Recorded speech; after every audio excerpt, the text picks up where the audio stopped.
Bab 681. Nama, Dewa Perang Surgawi kembali ke kota penulis, Liu Yuetian. Plus matikan mengatur ulang. Mata Gusen penuh dengan kegembiraan karena dia sudah lama tidak bertemu lawan yang layak. Sungguh mengejutkan melihat lawannya tidak begitu rentan hari ini. Teknik pisaunya bagus. Gusen melangkah maju dan menyipitkan mata ke arah kekayaan. Sapu tangan putih di tangannya dengan lembut menyeka pisau hitam yang dianggapnya sebagai nyawanya. Aku bisa memberimu kesempatan. Jika kamu bisa bertahan dari 100 gerakan di tanganku, aku bisa mempertimbangkan untuk memberimu bantuan dan mengampuni nyawamu. Kaya dan mulia masih tampak tenang. Dia tidak bisa melihat sedikit pun ekspresi di matanya. Dia melirik pisau hitam di tangan Gusen dan berkata dengan tenang, "Pisaumu bagus."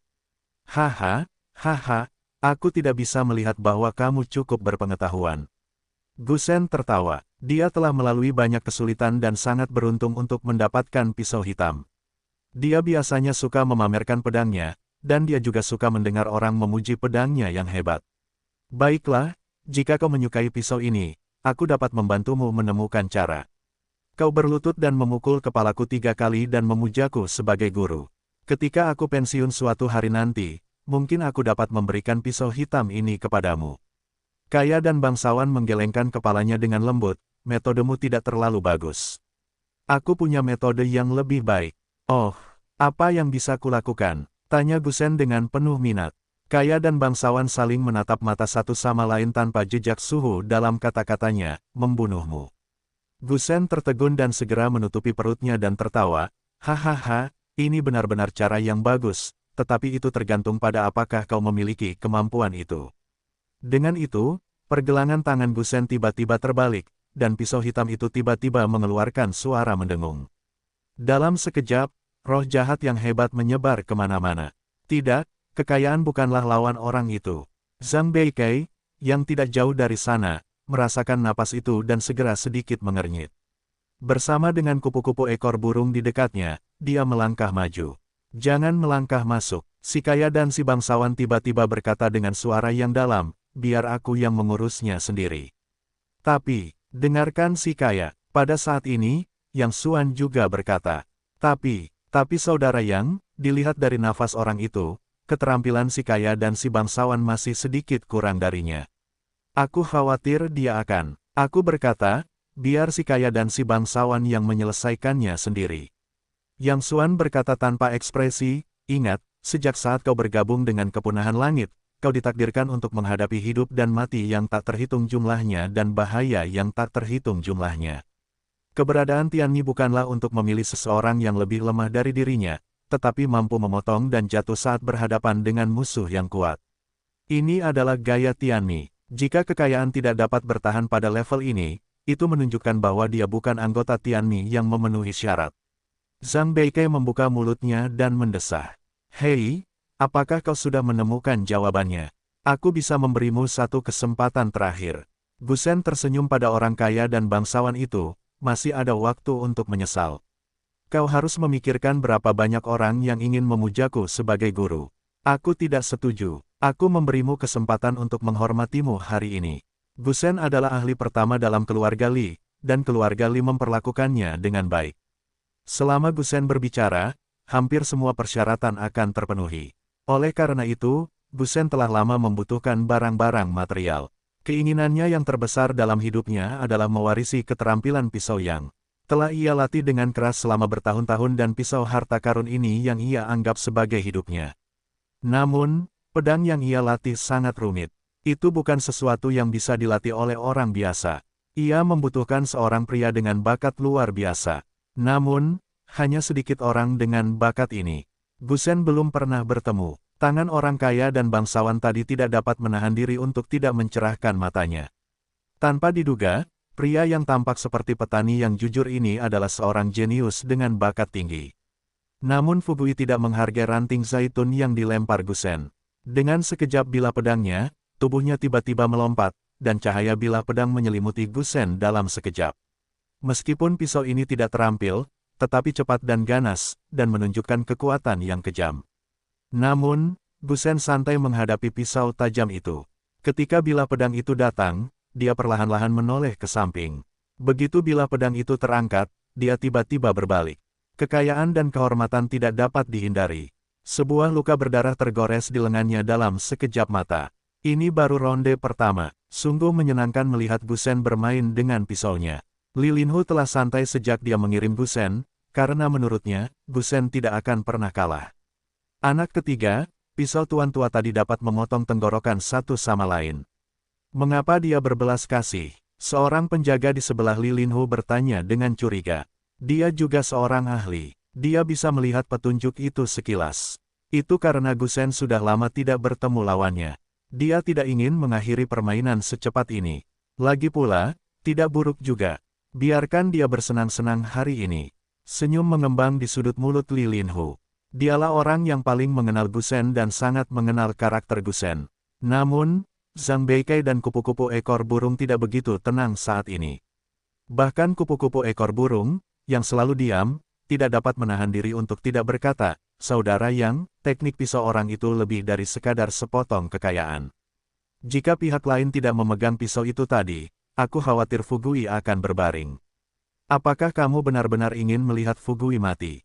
Zhang Beikai juga mengerutkan kening dan berkata, "Ya, Saudara Yang, meskipun kita tidak takut mati, kita tidak boleh kehilangan hidup kita dengan sia-sia." Meskipun para anggota Tianmi baru berhubungan selama beberapa bulan, mereka memiliki perasaan yang mendalam satu sama lain. Dalam beberapa bulan terakhir, kami telah menghadapi pelatihan yang kejam dan hidup dan mati bersama, terutama Zhang Beikai, Swallowtail Butterfly, dan Fugui. Mereka semua adalah tiga ahli teratas dalam kekuatan tempur Tianmi. Mereka biasanya memiliki lebih banyak kontak, dan semua perasaan pasti lebih dalam. Jangan khawatir, kekayaan tidak bisa mati. Namun, Yang Xuan tampak santai dan berkata dengan senyum lucu, sepertinya orang kaya dan bangsawan hari ini beruntung. Pisau hitam itu memang pisau harta karun. Orang kaya dan bangsawan menghasilkan uang hari ini. Hal ini membingungkan Zhang Beikai dan Swallowtail Butterfly. Keterampilan pisau pria di seberangnya jelas jauh lebih tinggi daripada Fugui. Baru saja ronde pertama, dan ada peluang untuk membunuh Fugui. Bagaimana Fugui bisa menang? Meskipun mereka ragu, tidak ada dari mereka yang berani maju untuk membantu tanpa perintah Yang Xuan. Dalam organisasi Tianmi, hal pertama adalah mematuhi perintah sepenuhnya.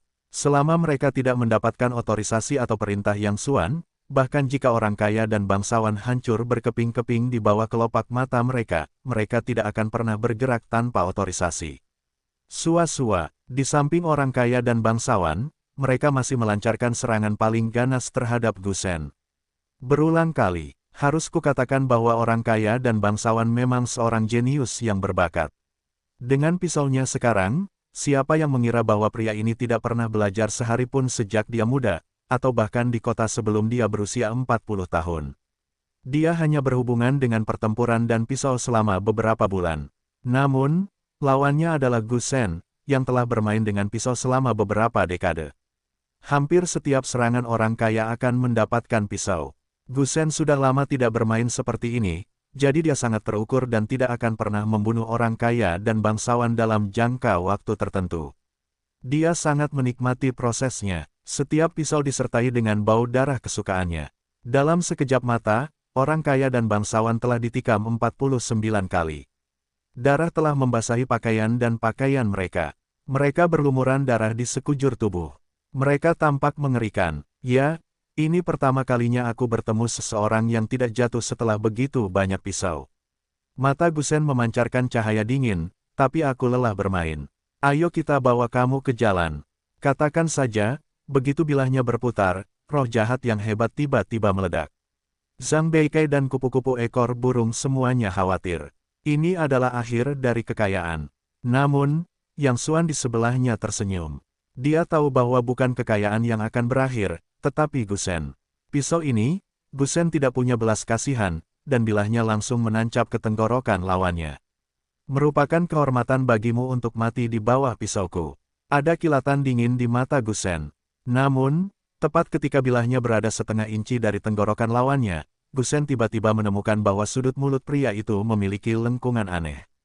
Matanya penuh dengan senyuman. Tidak, sebuah firasat buruk tiba-tiba muncul di hati Gusen. Namun sebelum dia menariknya kembali, dia tiba-tiba merasakan dingin di perut bagian bawahnya, dan kemudian rasa sakit yang tajam menembus seluruh tubuhnya. Kau, tidak bisa. Gusen menatap parang yang menusuknya di perut bagian bawah. Matanya penuh dengan kengerian dan ketidakpercayaan. Kau telah. Gusen benar-benar tidak dapat memahami bagaimana pria yang bahkan tidak dapat bergerak di depannya dapat tiba-tiba melesat dengan kecepatan seperti itu. Kau dapat menyimpan pertanyaan ini untuk kehidupanmu selanjutnya. Wajah Fugui tanpa ekspresi, bila pedangnya berputar, lalu mendorong dengan lembut, dan tubuh Gusen langsung jatuh kembali ke tanah. Sampai dia kehabisan napas, Gusen masih menatap dan tidak dapat memahami mengapa dia gagal. Kekayaan menang, seru Zhang Beikai, tetapi kemudian dia tampak bingung, tetapi itu salah. Kesenjangan antara kekayaan dan teknik pedang pria itu sama sekali bukan bintang dan setengah. Bagaimana mungkin? Begitu, pada saat ini, kupu-kupu ekor burung di sebelahnya tiba-tiba berkata, kekayaan bisa menang, bukan karena teknik pisau. Pria di seberang memiliki keterampilan pisau yang jauh lebih tinggi daripada kekayaan. Jadi kaya dan bangsawan menunjukkan kelemahan sejak awal, sehingga pihak lain tidak memperhatikannya sama sekali. Kaya dan bangsawan sengaja mendapatkan begitu banyak pisau hanya untuk melumpuhkan musuh sepenuhnya. Pada akhirnya, pria itu mulai perlahan-lahan mengendurkan kewaspadaannya.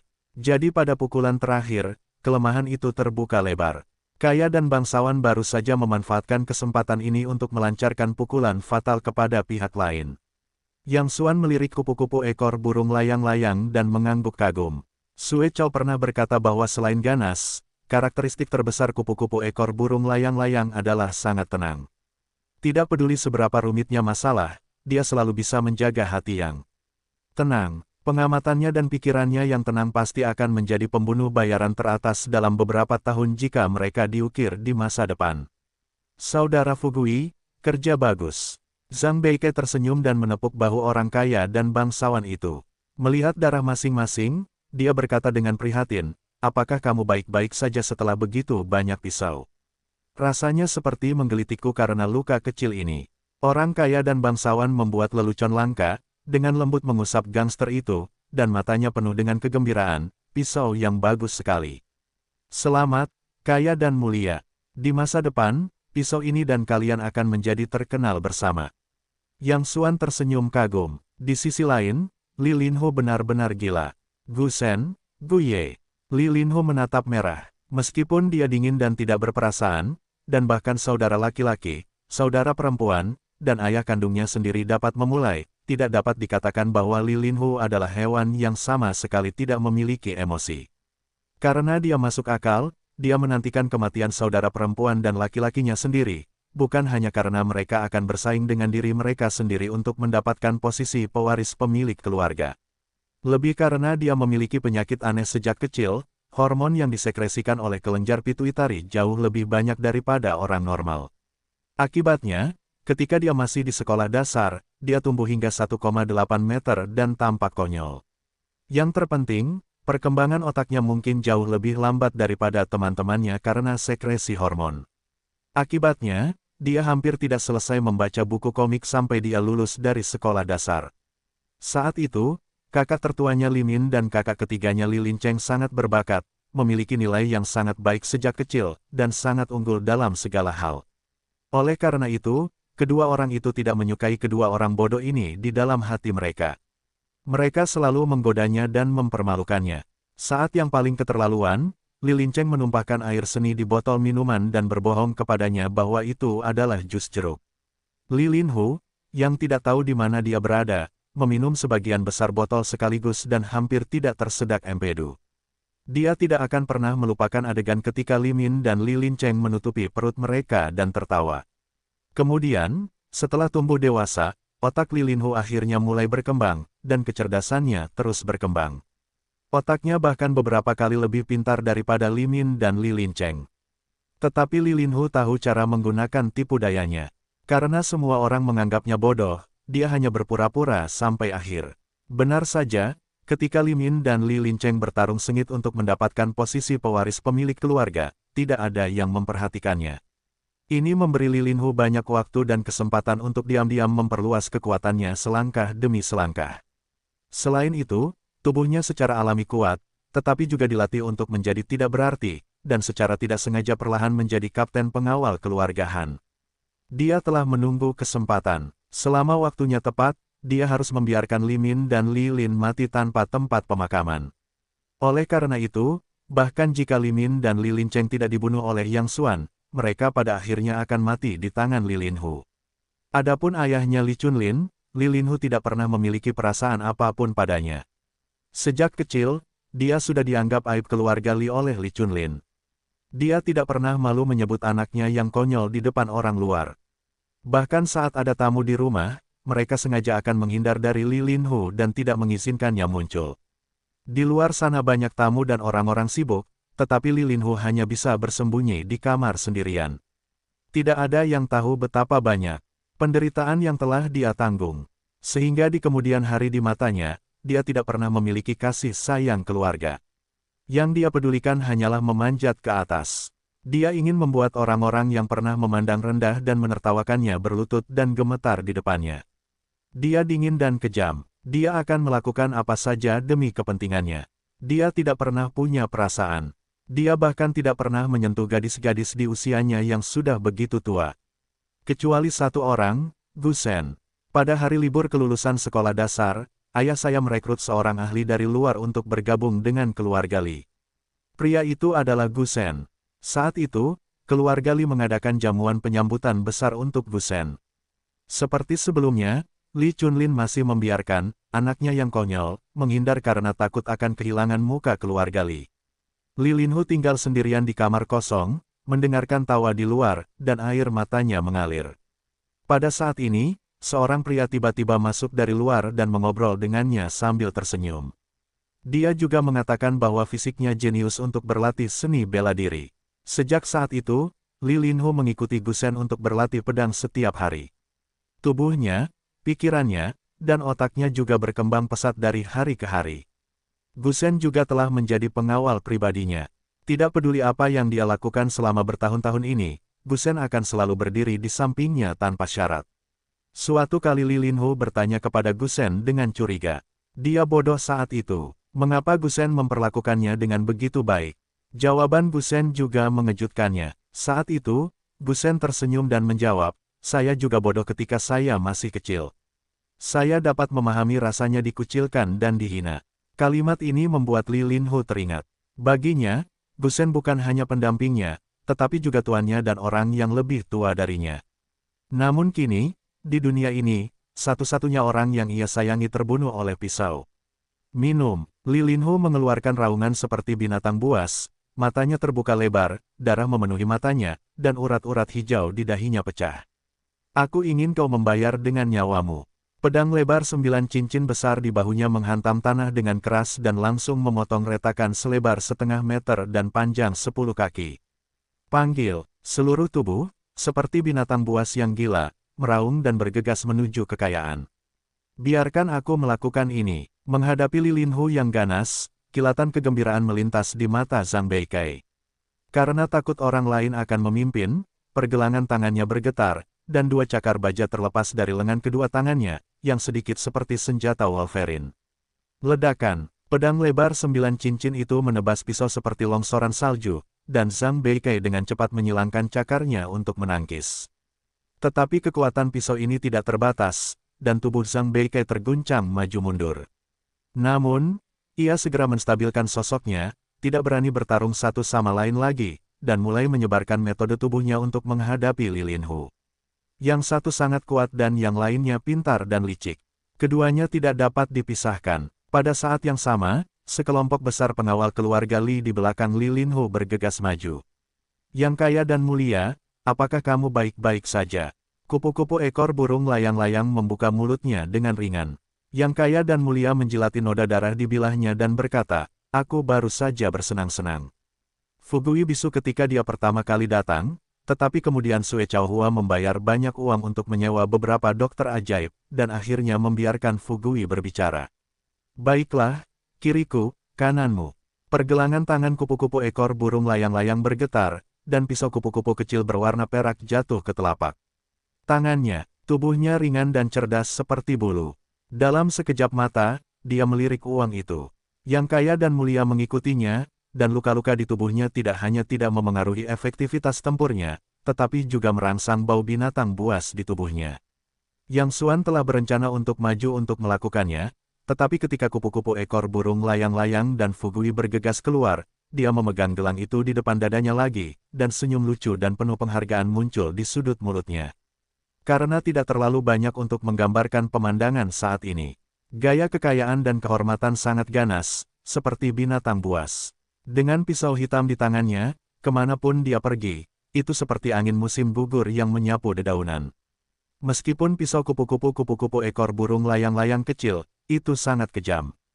Tubuhnya secepat kilat, orang-orang di sekitarnya jatuh berjajar seperti memotong gandum. Dalam waktu kurang dari 1 menit, kupu-kupu ekor burung layang-layang dan Fugui mengakhiri pertempuran. Zhang Beike juga benar-benar menekan Li Linhu. Tubuh Li Linhu penuh dengan bekas luka dan berdarah oleh cakar baja Zhang Beike. Akhirnya, dia ditangkap dalam posisi netral oleh para tetua dan mematahkan hamstringnya. Kotoran, tubuh besar Li Linhu jatuh ke tanah, dan pedang lebar 9 cincin menusuk tanah untuk menopang tubuhnya. Pria besar, aku mengagumimu. Kamu seorang pria. Zhang Beike dengan lembut mengibaskan darah di cakar baja dan berkata kepada Li Linhu, jika kita bisa bertemu di kehidupan selanjutnya, mungkin kita masih bisa berteman, tetapi hari ini, kamu akan mati. Apakah kamu pikir kamu telah memenangkanku? Li Linhu tampak ganas dan berteriak dengan marah, di mana penjaga terlarang naga hijau. Meskipun dia telah terluka parah dan semua penjaga keluarga Li telah berbaring, Li Linhu masih tidak takut saat ini, karena dia masih memiliki kartu paling elit. Penjaga naga hijau. Namun, setelah ledakan itu, tidak ada gerakan di sekitarnya. Pengawal naga hijau tidak membunuh dari dataran tinggi di kedua sisi seperti yang diharapkannya. Di mana pengawal terlarang naga hijau? Li Linhu berteriak lagi. Pada saat yang sama, firasat buruk tiba-tiba muncul di hatinya. Kurasa sebaiknya kau simpan tenagamu. Zhang Beike menggelengkan kepalanya pelan. Jika orang-orang yang kau kirim masih hidup, mereka seharusnya bergegas keluar. Mengapa harus menunggu sampai sekarang? Li Linhu tertegun dan wajahnya tiba-tiba berubah. Pihak lain benar. Jika tidak ada kecelakaan di pengawal terlarang Qinglong, itu tidak akan menunggu sampai sekarang. Saudara Yang, Zhang Beike menatap Yang Xuan dan sepertinya meminta nasihat Yang Xuan. Yang Xuan mengangguk pelan. Zhang Beike memasukkan jari telunjuknya yang melengkung ke dalam mulutnya dan bersiul ke langit. Sekelompok orang tiba-tiba muncul dari dataran tinggi di kedua sisi. Orang-orang ini penuh darah, wajah mereka ganas dan mata mereka penuh kegembiraan. Bahkan dari jarak jauh, Anda dapat merasakan semangat membunuh yang kuat terpancar dari mereka. Yang mengejutkan adalah beberapa orang ini membawa tubuh berdarah di pundak mereka. Setelah berjalan menuruni bukit, orang-orang ini melemparkan tubuh itu ke ruang terbuka di dekatnya. Katakan pada saudara yang bahwa hanya 5 saudara kita yang terluka ringan, dan semua musuh telah dibasmi. Salah satu menjawab dengan bersemangat. Wajah Li Linhu berubah liar ketika dia melihat tubuh-tubuh itu. Para penjaga terlarang naga hijau elit dari keluarga Li semuanya hancur seperti ini. Ada yang hidup di sini. Sekelompok orang melihat Li Linhu setengah berlutut di tanah, wajahnya penuh kegembiraan. Tekanan itu menunjukkan bahwa binatang yang lapar itu melihat cahaya seperti makanan. Selain Zhang Beike, Swallowtail Butterfly, dan Fugui, mereka masih memiliki 106 orang. Pengawal Qinglong tadi jelas tidak cukup bagi mereka. Saya khawatir kecanduan saya tidak cukup. Tiba-tiba, saya menemukan mulut yang hidup lagi. Sekelompok orang segera ingin bergegas karena takut mereka akan dirampok terlebih dahulu. Berhenti. Yang Xuan melambaikan tangannya dengan lembut, yang mencegah Li Linhu dicabik-cabik oleh anak serigala. Apakah Anda punya sesuatu untuk dikatakan sekarang? Zhang Beike menatap Li Linhu dan mencibir. Tidak ada yang perlu dikatakan tentang menjadi raja dan mengalahkan musuh. Apapun yang ingin Anda bunuh atau potong, Tuan, jika saya mengerutkan kening, saya tidak punya pegangan. Li Linhu mengatupkan giginya, menatap Yang Xuan dan berkata dengan keras, yang bermarga Yang, saya meremehkan Anda kali ini. Saya tidak menyangka Nanjiang kecil memiliki kekuatan yang begitu kuat. Tapi jangan khawatir, kau bisa membunuhku, tapi mustahil bagiku untuk memohon belas kasihan. Selama aku masih bernapas, kau adalah musuhku yang menyebalkan. Sial, sulit untuk berbicara saat ibunya sedang sekarat. Seorang anggota Tianmi mengumpat dan ingin saling menamparkan wajah. Mundur, Yang Xuan memarahi dan menatap Li Linhu selama beberapa detik. Seperti yang diharapkan, dia tidak bisa melihat sedikit pun rasa takut dari mata pihak lain, tetapi hanya kemarahan dan ketegasan. Setelah waktu yang lama, Yang Xuan menghela nafas, lihat, kau juga seorang pria. Kau bisa menyelesaikannya sendiri. Li Linhu menggertakkan giginya dan berkata, aku punya permintaan lain. Silakan. Tatapan Li Linhu tertuju pada tubuh Gusen di sebelahnya dan berkata dengan sedih, setelah aku mati, kau bisa menghancurkanku menjadi berkeping-keping. Tapi Tuan Gu, tolong buatkan sebuah monumen untuknya. Dari kecil hingga besar, aku selalu menganggapnya sebagai satu-satunya kerabatku di dunia ini. Ini adalah permohonanku yang terakhir. Yang Xuan berbalik dan berkata pelan, orang mati tidak memenuhi syarat untuk membicarakan kondisi. Setelah itu, dia membuka pintu, naik bas dan pergi. Di belakangnya terdengar suara Li Linhu yang tertawa, Gu Ye, aku di sini bersamamu. Aku akan menjadi pelayanmu di kehidupan selanjutnya. Kemudian dia mengambil pedang lebar 9 cincin dan menyekanya dari lehernya Tianhai. Villa Li, Li Chunlin tampak lesu dan rambutnya memutih dalam semalam. Melihat keaula villa yang kosong, dia tiba-tiba tertawa terbahak-bahak. Halusinasi, semua ini salah, semua halusinasi. Dia memukul kepalanya dengan putus asa, benar-benar takut menghadapi apa yang terjadi di depannya. Ketiga anak itu mengalami kemalangan satu demi satu. Tim pengawal Han, dan pengawal naga hijaunya, semuanya lenyap dalam asap. Pada saat ini, para pesaing jatuh menjadi batu dan bersatu untuk melancarkan pengepungan dan penindasan terhadap keluarga Li. Semua saham keluarga Li runtuh. Semua industri ditelan dalam sekejap mata. Para pelayan dan pembantu rumah tangga yang tersisa pergi tanpa mengucapkan selamat tinggal. Dulu, villa itu begitu sibuk sehingga hanya Li Chunlin dengan rambut putih yang tersisa. Rasa jatuh dari awan ke dasar lembah benar-benar menghancurkan sarafnya. Li Chunlin, kalau dipikir-pikir, tanda tangani di sini. Beberapa pria parubaya dengan setelan jas kaku duduk di sebelah mereka, dan ada kontrak pembelian di atas meja. Konten di atas adalah untuk membiarkan Li Chunlin menjual semua industri yang tersisa dari keluarga Li dengan harga 1 juta. Di masa lalu, orang-orang ini dan Li Chunlin juga merupakan saudara yang baik.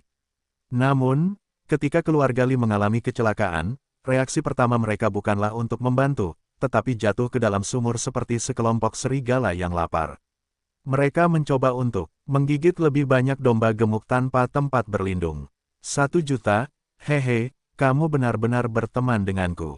Li Chunlin menyindir, tetapi lebih tidak berdaya.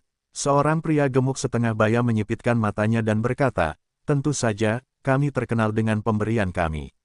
Lao Li, ada banyak 1 juta, setidaknya cukup bagimu untuk mengkhawatirkan makanan dan pakaian selama sisa hidupmu. Jika kamu tidak menandatangani, kamu tidak dapat mempertahankan harta keluarga dan hidupmu. Kami semua untukmu, jadi sebaiknya kamu segera menandatanganinya. Melihat Li Chunlin tidak menanggapi, seorang pria parubaya dengan kepala besar berkata dengan tidak sabar, Li Chunlin, bangun dan pikirkan itu sebelumnya. Sangat baik hati memberimu 1 juta. Jangan bodoh. Jika kau belum menandatanganinya sebelum jam 12 siang besok, haha. Kau harus tahu akibatnya. Ayo pergi. Beberapa orang berdiri dan pergi. Pandangan Li Chunlin kosong dan dia duduk di sofa seperti mayat berjalan. Setelah waktu yang lama, dia berdiri diam, membuka laci dan mengeluarkan pistol kecil dari dalamnya. 1 juta, hehe, kau tidak akan berhasil bahkan jika aku mati. Li Chunlin berencana untuk melakukan perjuangan terakhir dengan mengakhiri hidupnya, yang juga merupakan wajah terakhir bagi keluarga Li mereka. Moncong hitam pistol itu diarahkan ke pelipis, dan Li Chunlin perlahan menutup matanya. Kemuliaan masa lalu, yang dikagumi oleh puluhan ribu orang, dikelilingi oleh kemuliaan dan kekayaan, melintas di benaknya seperti perosotan. Namun semua ini kini menjadi sia-sia. Para leluhur dan leluhur keluarga Li, saya mohon maaf. Li Chunlin menggigit dan meletakkan jari telunjuknya pada pelatuk dengan sedikit kekuatan. Tuan, saya tidak bisa menggunakannya. Pada saat ini, seorang pria tua berusia lebih dari 60 tahun tiba-tiba bergegas dan menekan lengan Li Chunlin. Apakah itu Anda? Li Chunlin menatap pria di depannya dan terkejut. Pria ini biasanya bertanggung jawab untuk memangkas bunga dan tanaman untuk villa. Dia juga merupakan kelas terendah dari keluarga Li. Yang mengejutkan Li Chunlin bukanlah identitas pihak lain, Tetapi saat ini, semua orang pergi. Mengapa dia belum pergi? Semua orang sudah pergi. Mengapa kamu tidak pergi? Keluarga Li telah jatuh sekarang.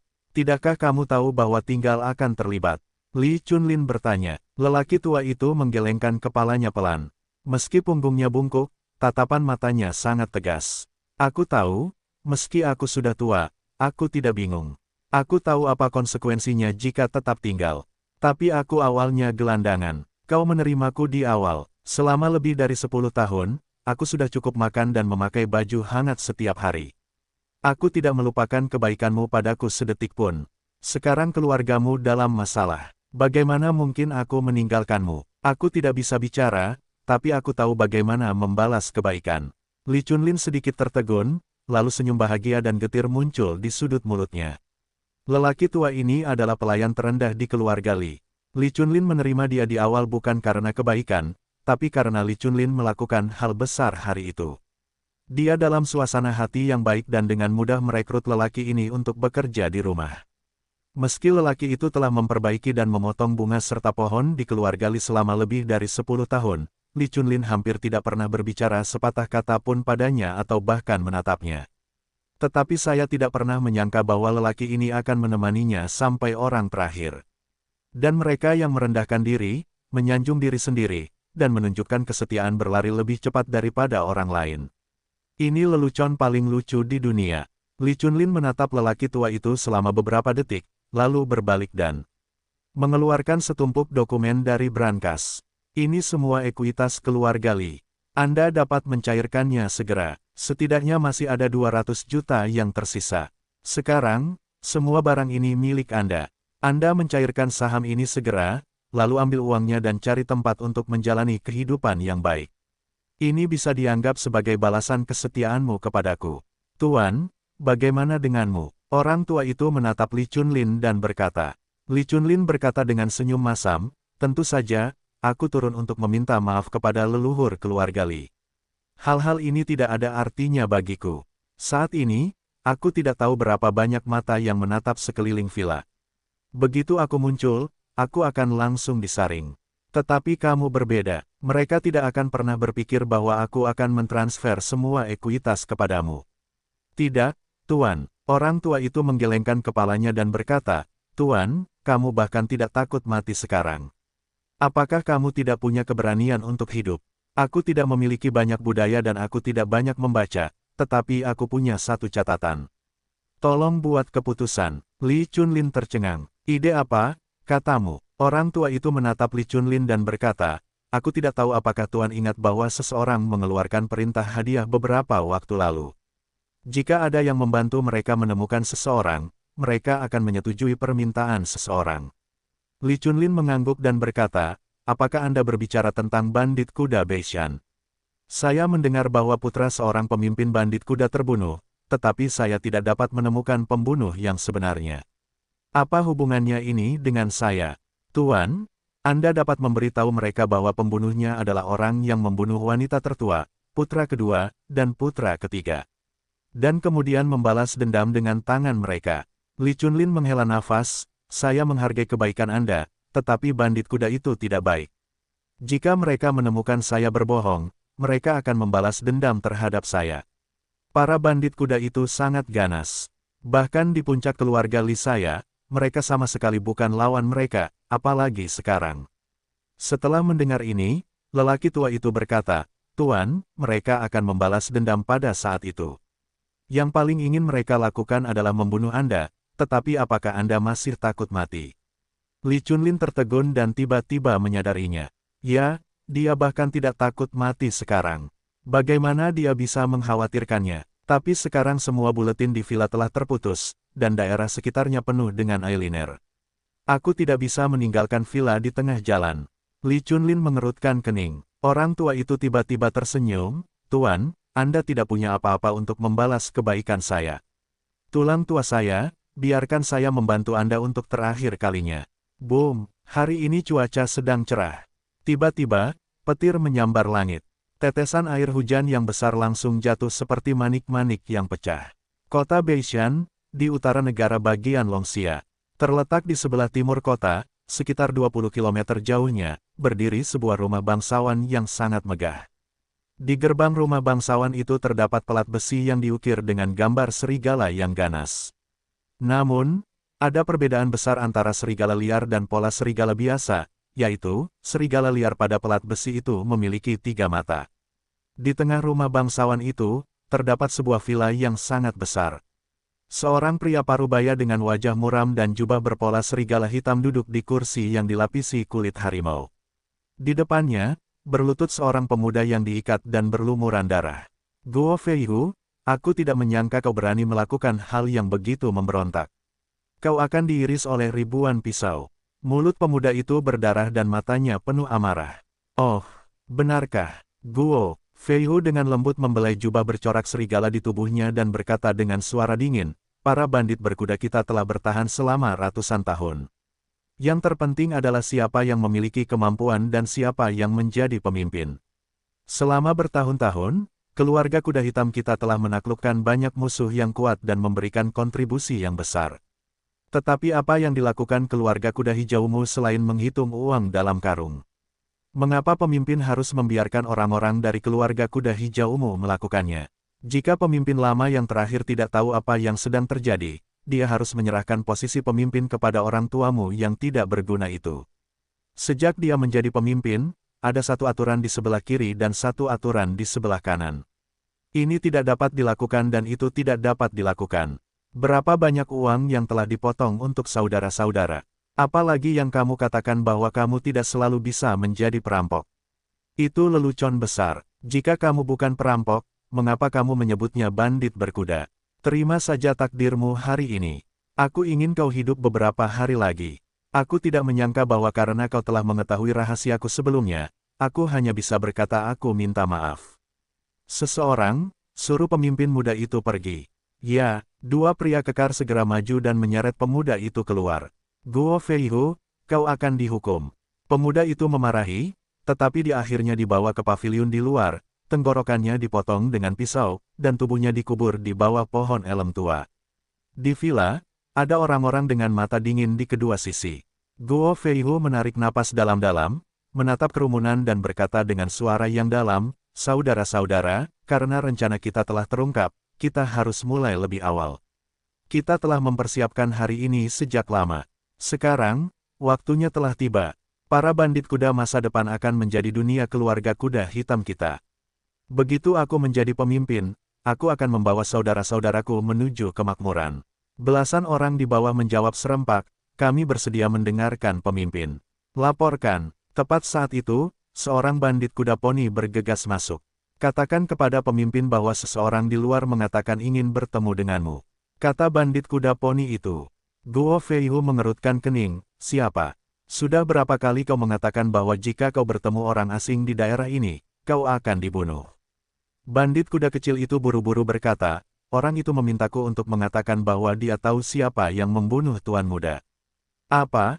Bawa masuk. Wajah Guo Feihu menjadi muram ketika dia menyebutkan 3 kata, anak muda.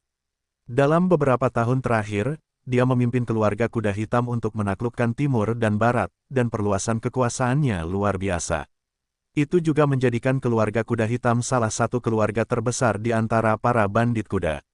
Selain itu, dia telah lama tidak puas dengan posisinya saat ini, mengalihkan perhatiannya ke posisi pemimpin bandit kuda, dan berencana untuk menggantikannya selama beberapa tahun. Namun, beberapa hari yang lalu, putra kecilnya pergi keluar, dan sejak itu dia tidak mendengar kabar darinya. Dia mengirim orang untuk mencarinya beberapa kali.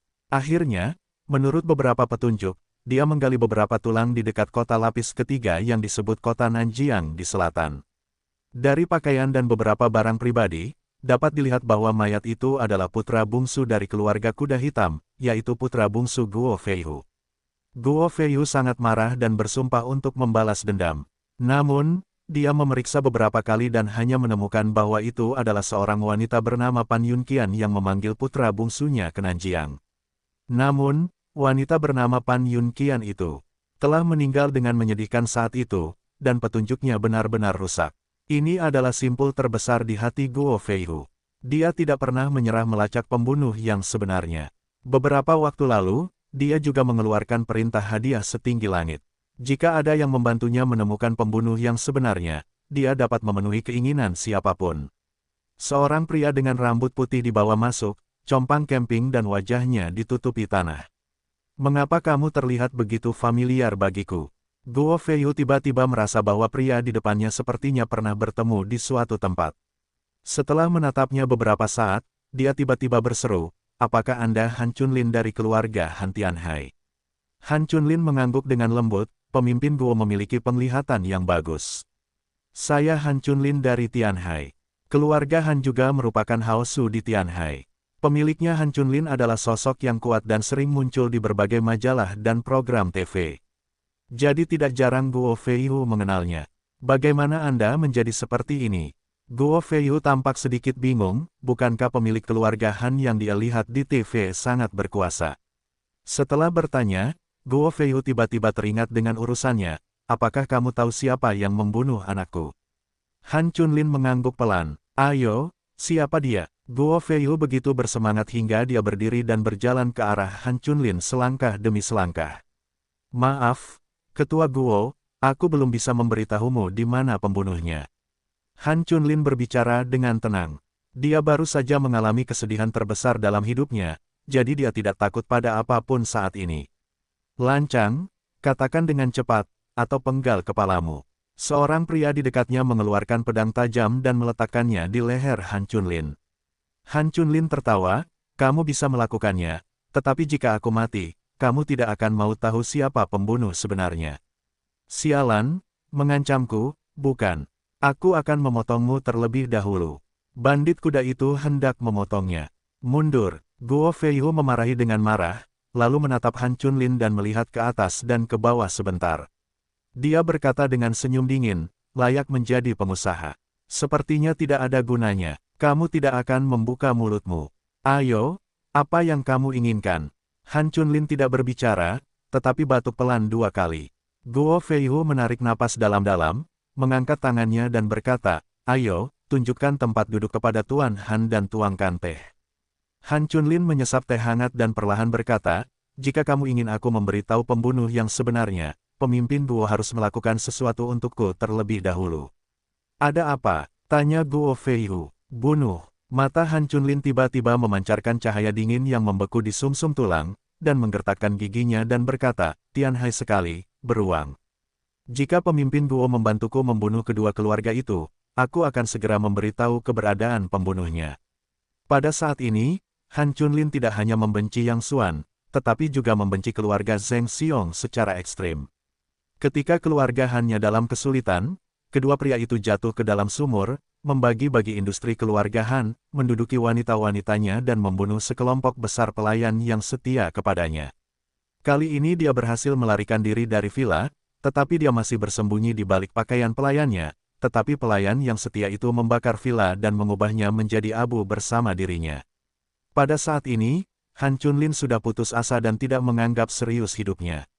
Yang dia inginkan hanyalah balas dendam. Yang Xuan ingin membunuh, tetapi Zheng dan Xiong tidak akan pernah melepaskannya.